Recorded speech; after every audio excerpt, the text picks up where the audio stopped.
গত 28 ফেব্রুয়ারি 2026 তারিখ হইতে মধ্যপ্রাচ্যে উদ্ভূত ভূ রাজনৈতিক অস্থিরতা এবং পরিবর্তিত মার্কিন ইসরায়েলি যৌথ হামলার পরিপ্রেক্ষিতে ইরান কর্তৃক স্ট্রেট অফ হরমুজ এর জাহাজ চলাচলের বিধিনিষেধ আরোপ করায় বৈশ্বিক জ্বালানি সরবরাহ ব্যবস্থা বিঘ্নিত হয়েছে।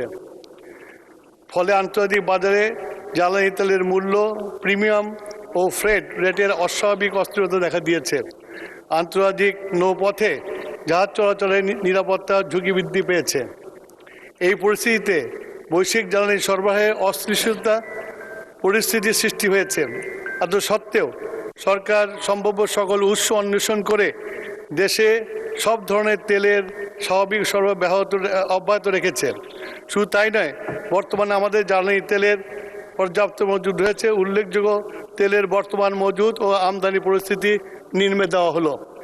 ডিজেল মজুদ 1,64,644 মেট্রিক টন এবং 1,38,000 মেট্রিক টন 30 এপ্রিলের মধ্যে আসবে। অকটেন 10,500 টন, 71,443 টন এপ্রিলের মধ্যে জাহাজ আসবে। পেট্রোল 16,000 টন, 36,000 টন আপনার এপ্রিলের মধ্যে আসবে। মধ্যবর্তী সংকটের ফলে বিশ্বের অন্যান্য অঞ্চলের মতো দক্ষিণ এশিয়ার প্রায় সব দেশেই জ্বালানি তেলের সংকট মোকাবেলা করতে হিমশিম খাচ্ছে। পাকিস্তান ইতিমধ্যে 50% পর্যন্ত তেলের মূল্য বৃদ্ধি করেছে। শ্রীলঙ্কার তীব্র জ্বালানি ঘাটতির পরিপ্রেক্ষিতে রেশনিং কর্মঘণ্টা কমিয়ে দিয়েছে। ভারত, আফগানিস্তান, ভুটান, মালদ্বীপ, নেপাল ইতিমধ্যে জ্বালানি তেলের মূল্য বৃদ্ধি করেছে। অর্থাৎ একমাত্র বাংলাদেশই জ্বালানি তেলের মূল্য অপ্রবৃত্ত রেখেছে। বিশ্বব্যাপী জ্বালানি তেলের মূল্য অস্বাভাবিক হারে বৃদ্ধি পেলেও দেশের শিল্প উৎপাদন, কৃষি কার্যক্রম ও সাধারণ মানুষের জীবনযাত্রার কথা বিবেচনায় রেখে সরকার এপ্রিল মাসে জ্বালানি তেলের মূল্য অপরিবর্তিত রেখেছে। কৃষকদের ডিজেল প্রাপ্তি নিশ্চিত করতে সেচ কার্ডের ন্যায় কৃষি কার্ড প্রদানের বিষয়ে জেলা প্রশাসকদেরকে নির্দেশ প্রদান করা হয়েছে। জ্বালানি তেলের অবৈধ মজুদ, অতিরিক্ত দামে বিক্রি রোধে মোবাইল কোর্ট পরিচালনার জন্য সকল জেলা ম্যাজিস্ট্রেটকে নির্দেশ দেওয়া হয়েছে। জ্বালানি তেল সরবরাহ মনিটরিং করার জন্য জেলা বিপিসি মন্ত্রণালয় পর্যায়ে ভিজিলেন্স টিম ও মনিটরিং টিম গঠন করা হয়েছে।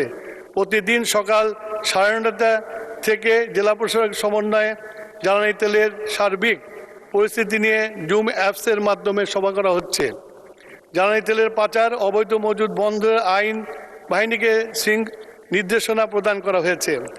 জ্বালানি তেলের সুষ্ঠু সরবরাহের লক্ষ্যে প্রতিটি ফিলিং স্টেশনে ট্যাগ অফিসার নিয়োগ করা হয়েছে। দেশীয় খনিজ সম্পদের যথাযথ ব্যবহার নিশ্চিতকল্পে বিভিন্ন উদ্যোগ গ্রহণ করা ও বাস্তবায়িত হচ্ছে। প্রাকৃতিক গ্যাসের সুষ্ঠু বন্টন নিশ্চিত করা সহ দেশীয় গ্যাস ক্ষেত্র থেকে উপজাত হিসাবে প্রাপ্ত কনডেনসেট ব্যবহার করে পেট্রোল ও অকটেন ও ডিজেল উৎপাদন করা হচ্ছে। ইতিমধ্যে জ্বালানি তেলের অবৈধ মজুদ বন্ধের জন্য 3রা মার্চ হতে 4 এপ্রিল 26 তারিখ পর্যন্ত 342টা অভিযান পরিচালনা করা হয়েছে, যার মধ্যে 2,456টি মামলা দায়ের করা হয়েছে। 31 জনকে কারাদণ্ড প্রদান করা হয়েছে।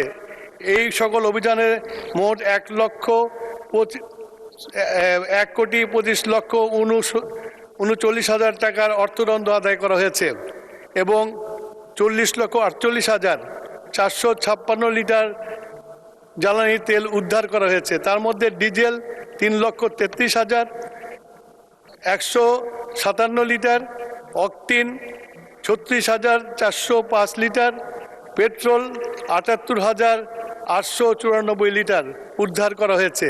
জ্বালানি তেলের অবৈধ মজুদ বন্ধে মোবাইল কার্ডের অভিযান অব্যাহত থাকবে। মাননীয় স্পিকার, আপনাকে ধন্যবাদ।